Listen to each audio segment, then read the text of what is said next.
This is our Forex blog for November 8th, 2012. And as you can see from our currency meter, one of the first steps of our three-step easy Forex system is to use this to identify which currencies are strong, which ones are weak, and basically in a nutshell you want to buy the strong ones versus the weak and sell the weak versus the strong.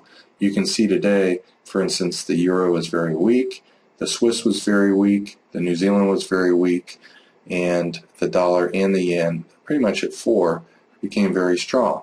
Now the yen's clearly stronger than the dollar from 6 to 8. And in a nutshell, you want to sell the euro dollar, euro yen. You want to buy the dollar Swiss. You want to sell the Swiss yen, and you want to sell the New Zealand dollar, New Zealand yen. So you can see from this euro dollar here, especially starting in the day, it's above the hourly moving average. You might have gone short right here with a small loss, short again here, and you can see it fell from around 27.55 all the way down to 20. So it's a nice 35 pip move. You might have sold this little pullback right here for 10 pips, sold here for a loss, sold it to hourly here, made 10 pips, sold here and made 20. The yen obviously was weaker than, the yen was stronger than the dollar at a certain point today, so the euro yen was a better sell at certain times. Let's bring that one up. As we scroll back today and look at this, you can see when it broke from above to below the hourly moving average in the point of control, which is the average price traded. The price most traded at yesterday was the yellow point of control. Above that it's bullish, below that it's bearish.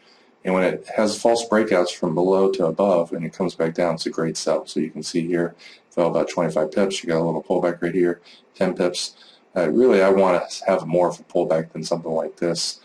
So you got short here and made 10 pips, short right here at the hourly, and it fell from 90 all the way down to 50. That's a beautiful 40 pip drop there.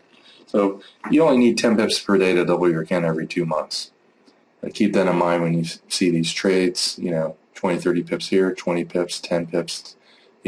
Overall there was about 50 pips in net profit in the euro yen.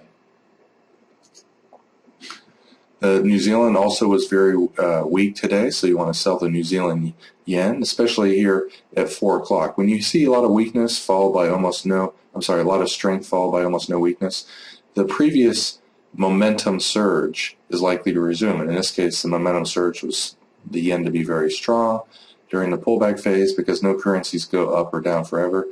It was not that intensely or statistically weak, so that previous momentum surge up is likely to continue, and it does here for a couple hours. So let's take a look at the New Zealand yen.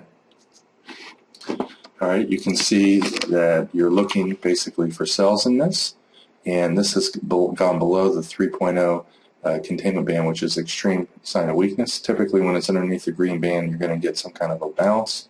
So you get a pullback right here. This is the previous week's point of control, the price most traded for the previous week.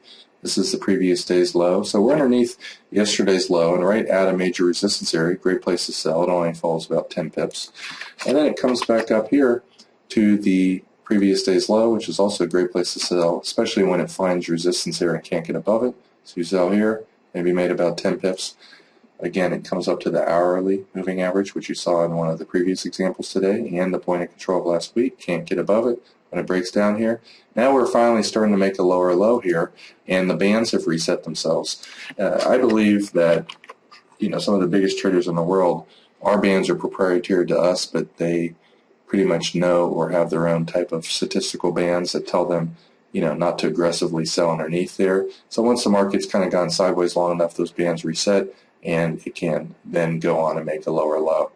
If you sold the breakdown, the low of the day, most of the time you're going to get a two-wave move. So after the first wave down, you draw your fibs, and usually somewhere between the first and second fib area is where the market's going to stall.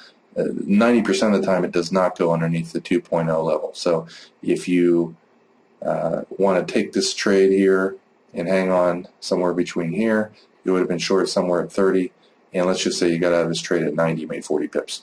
Again, it did fall another 20 pips from there. You might have sold here, and always being aware of where the 2.0 fib level is, always being aware of where a green 3.0 containment band is. Most of the time it does not go underneath there, even when it's blood red.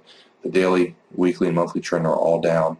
usually the market stalls and reverses at this 3.0 band. And it can go a little bit underneath there. This is a great place to kind of scale into progressively bigger trade position, and usually during the bounce back you're going to get a pullback. You can see most of the times the white band isn't even hit, and when it is, you get a bounce up, goes underneath it, big bounce here. You can see a nice 40 pip bounce. These bands are not only used to exit trend trades at what we consider idealized profit levels, but they're also great places to scale into counter trend trades.